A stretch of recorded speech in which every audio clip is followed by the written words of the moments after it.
የኢፖክሲ ቢዝነስ አዋጭና አትራፊ ሆኖ ሳለ ነገር ግን ብዙዎች አትራፊ ከማይሆኑበት መንገድ መካከል ተመሳሳይ እና አብዛኞቹ ሰዎች በሰለጠኑበት መንገድ ኢፖክሲን ሰልጥኖ ወደ ስራው መሰማራት ነው። ታዲያ ኮመን ከሆኑ የኢፖክሲ ስራዎች መካከል የኢፖክሲ ፍሎሪንግ አንደኛው ሲሆን ይህንን የኢፖክሲ ፍሎሪንግ ስራ በሀገራችን ኢትዮጵያ ላይ በተለይም በአሁናዊ እድገቷ ላይ ሰልጥናችሁ ወደዚህ ቢዝነስ ብትሰማሩ የተለያዩ ሴክተሮች ላይ በመግባት ኢፖክሲ ፍሎሪንግን መስራትና ማስረከብ ትችላላችሁ። ታዲያ ሃኖን ኢፖክሲ ብትመጡ ለኢፖክሲ ፍሎሪንግ መሰልጠኛ ብቻ ተብሎ በተዘጋጀ ቦታ ላይ ኢፖክሲ ፍሎሪንግን በመሰልጠን በተጨማሪም ደግሞ የተለመደውን የኢፖክሲ ስልጠና ወጣና ለየት ባለ መልኩ እናንተ ወደ ማርኬቱ ስትወጡ ለየት ባለ ስራችሁ ክሬቲቭ ሆናችሁ እንድትታወቁ የሚያደርጓችሁን ለየት ያሉ ስልጠናዎች ጭምር አካተን እያሰለጠንን እንገኛለን።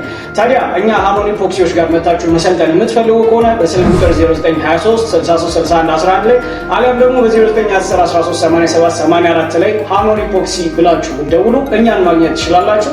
ሃኖን ኢፖክሲ ልዩነትን በተግባር